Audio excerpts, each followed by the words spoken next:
Ako nga pala muna ngayon ang pupunta ng palengke dahil nga sila Mang Ronnie maaga ngayon pupunta ng trabaho nila. Ang oras nga pala ngayon ay 6:00 pa lang ng umaga. Kaya mapapansin nyo dito sa may highway ay wala pang katao-tao at mga sasakyan. Ang makikita nyo lang dito mga tricycle na naghihintay ng mga pasahero dahil nga wala pang bus na dumadaan. At ako naman nag-commute lang ako papuntang palengke. At ito na nga, nakarating na nga ako sa palengke at ang bayad ko lang dyan ay 30 pesos lang. At pagkatapos ko nga magbayad, sinuklian niya ako ng 20 pesos. Akala ko nga hindi na ako susuklian ng mama. Minsan kasi pag ganun kaaga, ang sinisingil sa amin is 40 o kaya 50.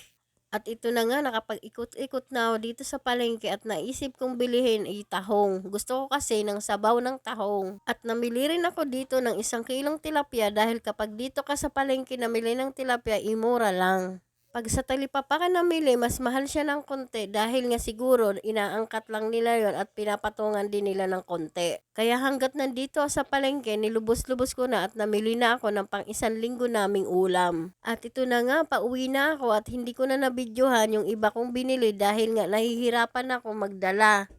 Dahil nga mag-isa lang ako nagpunta ng palengke at si Miss Bago naman or si Michelle ay tulog pa. Di ko na nga ginising dahil nakita ko mahimbing pa ang tulog niya. Kaya hindi nila alam na nagpunta ako ng palengke, ang nakakaalam lang si Mang Ronnie at si JJ. Kaya maninibago talaga yung mga yon dahil nga mag-isa lang ako nagpunta ng palengke.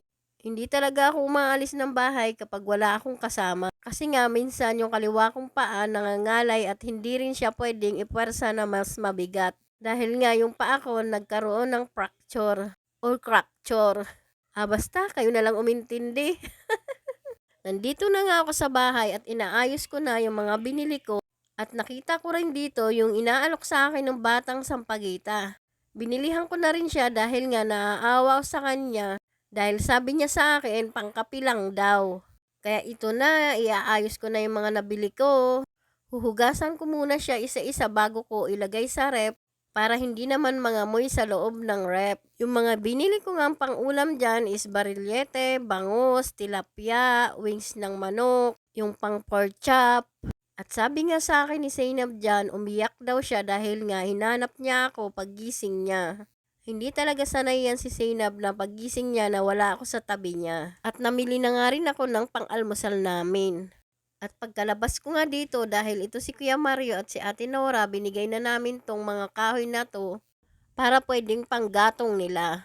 Dahil sayang nga kapag naulanan pa yan dahil nga ngayong araw nagbabadya na namang umulan. Nung mga oras na yan ay nagkukulog-kulog na nga at madilim pa ang kalangitan. Kaya nga sabi ko kay Ate Nora, buti na isipan yung kunin niya. Dahil nga nung isang araw ko pa sinasabi na kunin nila yung kahoy na yan para panggatong nila. At ito na nga, aalis na sila. Sabi ko nga, isa-isahin lang or wag minsan dahil nga baka mabalian pa sila ng buto. Abay, ito si Kuya Mario, ayaw magpabawal. Akala atay siya si Batman. Gatong lang kasi ang ginagamit nila sa pagluluto dahil nga wala rin silang kakayanan na bumili ng gasol. Kaya ito na nga, pinapakita ko sa inyo na madilim talaga yung kalangitan. Parang magtatag-ulan na naman ata. Bukod sa madilim na ang kalangitan, malakas pa yung hangin. Minsan nga nag-aalala ako dito sa puno namin dahil nga sobrang laki, nag-aalala ako baka mamaya tumumba or wag naman sana. Isinangguni na nga namin dati yan na kahit itrim lang, kaya lang wala rin naman pumapansin. At sabi ko nga dyan kay Ate Nora, pati yung hiningi ni Mang Ronnie na patungan sana sa halaman ko, dalhin na rin nila. At hanggang dito na lang tong video ko. At salamat sa panonood. Paki-comment kung tiga saan ka para malaman ko kung saan nakarating ang video kong to. Thank you for watching.